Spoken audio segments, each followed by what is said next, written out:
Hey Will, I figured I'd send you a little video to just show you kind of how to open up Dragonfly again and how to use the software. I'll be probably trying to go back down to UT Austin here either next week or the week after. I've been wanting to meet with them, and then it'd be nice to get another eye on it and just kind of work on it more there. The computer should be all set up and fine. I'm still waiting to hear back for the renewal on the upstairs computer, but this one is good to go for at least 30 days if you want to go ahead and look at the samples. So I'll go ahead and get started and show you how to start this up. So the Dragonfly program is just this one that says 3D here. It usually takes a few minutes to load up just because the software does take a pretty high load when it comes to your RAM, but this is probably the most detailed image there is in terms of raw data, so the fact it's able to run it is perfect. So what you want to do to open up a file, each one of these will be blank when you open up the software, and there'll be some pop-ups. You can just exit out of those, but you want to go to File. Since I have a session open, I'm going to hit New Session. But it'll essentially look like this, where you have each one of your axes represented, and then your 3D recreation. For my 2D images, I am using this software instead of ImageJ just because I am able to get the extrapolated other two axes from the CT data, whereas ImageJ cannot do that. So you want to go to File, Import Image Files, go to Add. I have this on your desktop, so I have a zipped folder and an unzipped folder. Go to the unzipped. For this one, it is GPSF Horizon 1, my bad. Always use the 16-bit. All the information and resolution is preserved in the 16-bit. For the 8-bit, I don't know if it's downscaled or downsampled, but only use this if you're like viewing this through like the Windows like photo viewer. If you're using ImageJ, I would also probably recommend the 16-bit if you're going to work up a figure in there, because the scale bar is directly proportionate to the resolution. Not the resolution of the screen, but the resolution of the scan. So the pixel count, or the term for the pixel, is called a voxel, and it's the 3D pixel. So the dimensions of those are directly related to the resolution. So hit 16-bit, select this first one, Control A, open, next, and always a reminder, your image spacing is always going to be divided by 1,000. So if I open up File Explorer, go to your desktop,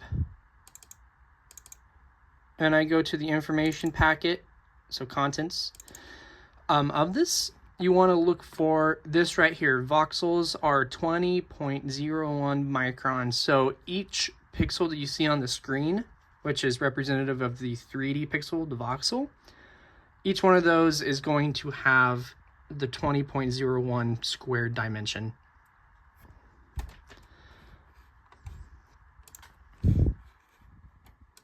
So when you enter that in, the conversion is divide the value that we saw by 1,000, and then that's how we can get it into this scale in millimeters. Then after you've done that, which it's been doing it automatically for me when I went down to, well, when we went down to UT Austin, I was having to enter those manually. And I think I rounded, I don't know, 3 to 3, so 3 sig digs. Usually takes a few seconds to load it up. Your screen's a little dirty.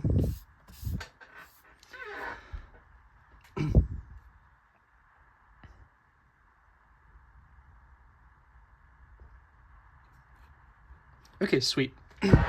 So this is the wedge piece that we had. You're able to orientate it so I think it was like this. So this is the top, this is the bottom.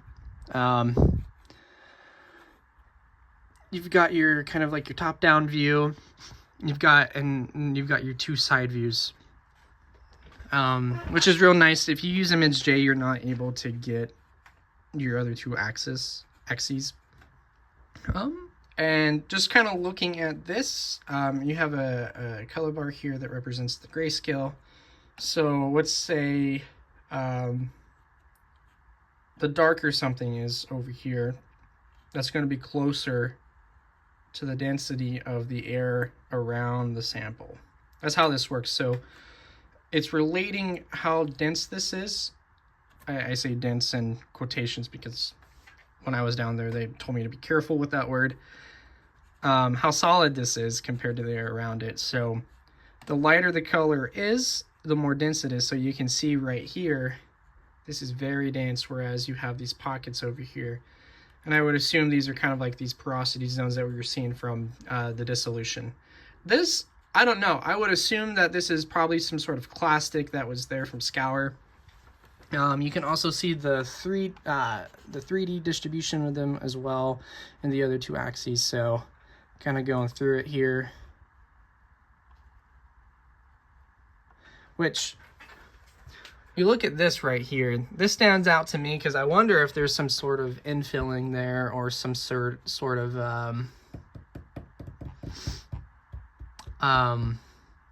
recrystallization or replacement that's going on in there to something that's a little more dense, more stable. A lot of ways you can think about it, and you can also see it. So I've got my sample here in the grayscale as well, and you can kind of see this. Let's say though you wanted to look through all the slices, so you're not just looking at one projection, one slice. So one way you could do that is you have what's called a 3D cursor right here, and you can move this up and down. So you move this on here, you're actually able to look at the sample. So since this is a wedge, the middle is going to be the longest like portion of that, just because of how it's shaped. I'll do another video here this next week about the crinoid because I actually had to change the orientation of these. So let's say you have something that's not symmetrical, super symmetrical like this. You can actually change the degrees of which you're looking at. So if I were to change this here, you're changing the degrees in which it is shown. So let's say you had the crinoid where you can't go straight across because it has kind of that 5-tipped shape.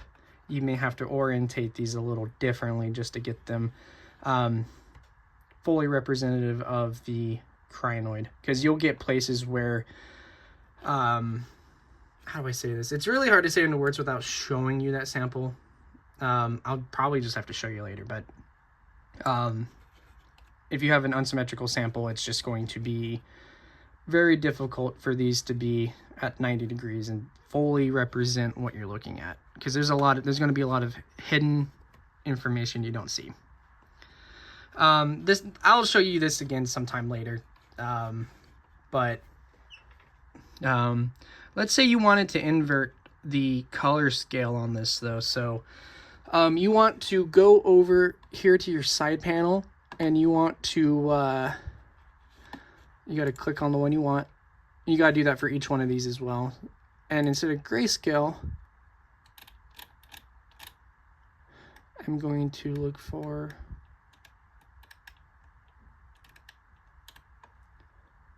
inverted. So I feel like this helps out a lot more because it really shows the void space in there. And I think the higher density spots they show up so much better.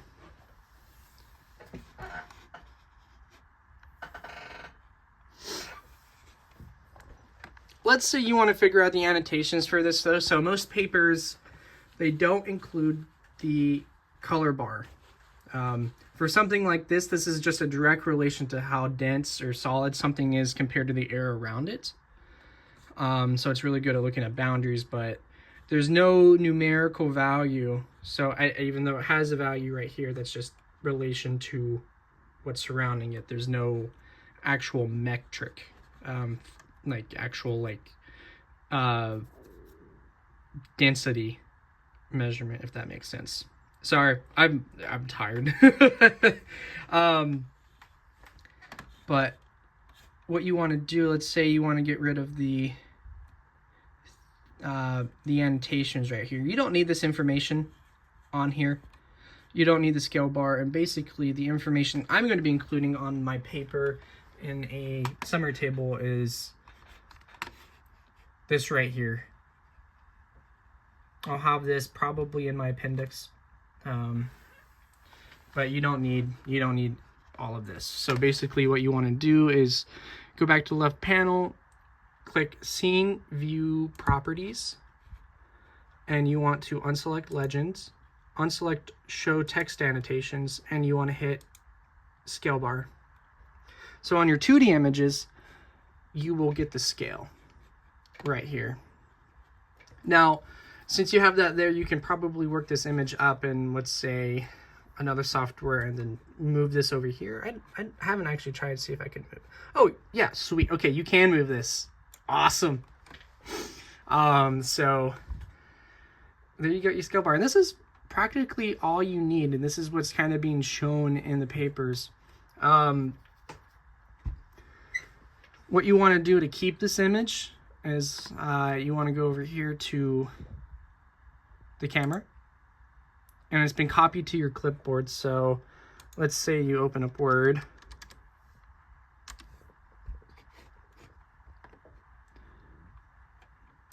Oh, that's WordPad. Same thing, kind of. You can just copy and paste your image in here. You can also, oh, I've totally forgot the 3D cursor. My bad. You can also get rid of this right here. Let's see if I can remember how to do that. Yeah, so you just want to hit this right here, the area button, and it'll get rid of that. And then you can hit screenshot, it copies to your clipboard. I'll just copy it in WordPad again, but there you have your image.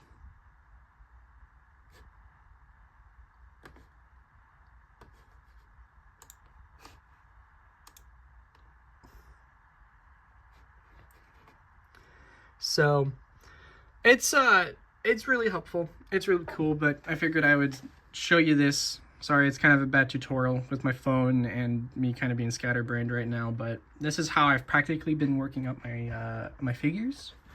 Like I said, I'm gonna try to go back to UT Austin just to have someone there in person with me as I finish these up. So I reached out to Dr. Misano today, and then I'm hoping they'll let me come for like 2 days next week. So that's pretty much how you work it. There's a lot you can do. Seeing if there's anything else I need to bring up. Next time we meet up here in a week or 2 weeks after I get back, I will show you how to adjust the opacity. So there's actually, I don't remember exactly where it's at. This is one of the things I need help with. Not that. Where you can adjust the density, or what is represented as density, so you can capture an image that's closer to the density in the air.